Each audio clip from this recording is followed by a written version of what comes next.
আসসালামু আলাইকুম। আমি ডক্টর নিরুপম মণ্ডল, ইউরোলজিস্ট ও অ্যান্ড্রোলজিস্ট। আমি আজকে অ্যান্ড্রোলজি সম্পর্কে আহ, কয়েকটা কথা বলবো। তো ধন্যবাদ যারা আহ, দূর থেকে আমাকে দেখছেন এবং শুনছেন। আজকে আমাদের এই ক্ষুদ্র আয়োজন আপনাদের যদি কিছু উপকার করে সেজন্য আমাদের সেই প্রচেষ্টা, আমাদের খুব ক্ষুদ্র প্রচেষ্টা এখানে। তো অ্যান্ড্রোলজি আসলে একটু মানুষের কাছে একটু আনকমন শব্দটা, এবং অনেক মানুষই জানে না আসলে অ্যান্ড্রোলজিটা কি। তো তাদের জ্ঞাতার্থে অ্যান্ড্রোলজি হলো ইউরোলজি অ্যান্ড অ্যান্ড্রোলজি, ইউরোলজিস্টের পুরো একটা পার্ট, যে পার্টটাতে আমরা কি কি জিনিস নিয়ে আলোচনা করি সেটা আপনাদের সামনে একটু তুলে ধরতে চাই।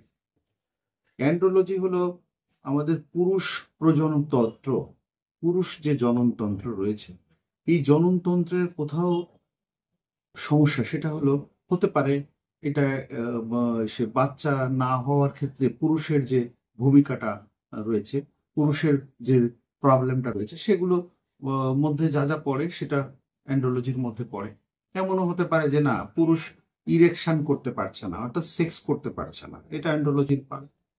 পুরুষের সেক্স করতে পারছে কিন্তু সঠিকভাবে করতে পারছে না, সুন্দর করে করতে পারছে না, সে অ্যাক্টিভলি পারফরমেন্স করতে পারছে না, এটাও তার পার্ট।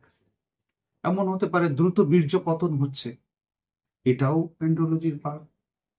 হতে পারে যে পুরুষের আগে একটা সময়, কোনো এক সময় তার ভ্যাসেক্টমি করেছিল, পুরুষের বন্ধ্যত্বকরণ, যেভাবে আমরা পার্মানেন্ট বন্ধ্যত্বকরণ করি, দুই পাশে দুটো ভাস ডিফারেন্স, আমরা যে শুক্রাণু বহন করে যে দুটো নালী আমরা কেটে দিই, কেটে দেওয়ার পরে এটাও অ্যান্ড্রোলজির পার্ট। ইভেন ভ্যাসেক্টমি করা যে দুটো পার্ট, এটা আবার পরবর্তীতে অনেক কারণে তারা আবার নতুন করে আবার বাচ্চা নিতে চায়, তখন আবার এই দুটো ভ্যাসেক্টমি রিক্যানালাইজেশন, অর্থাৎ আবার জোড়া দিয়ে দিতে হয়, এটাও তার পার্ট। এমন হতে পারে যে এটা টেস্টিসে একটা টিউমার হয়েছে, টেস্টিসে একটা গ্রোথ হয়েছে, এটাও কিন্তু অ্যান্ড্রোলজির পার্ট, কারণ এর সাথে প্রজননতন্ত্র জড়িত রয়েছে।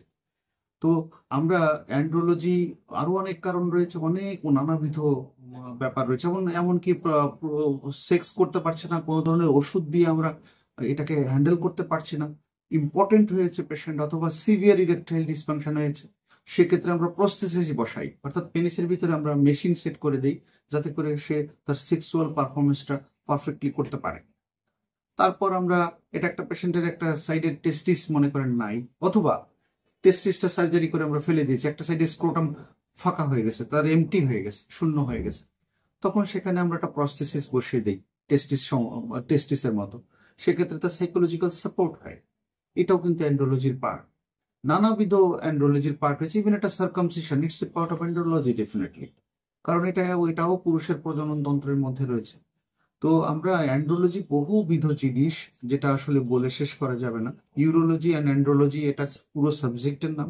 এই সাবজেক্টটাতে অনেক ভাস্ট ভাস্ট জিনিস ইনভলভমেন্ট রয়েছে।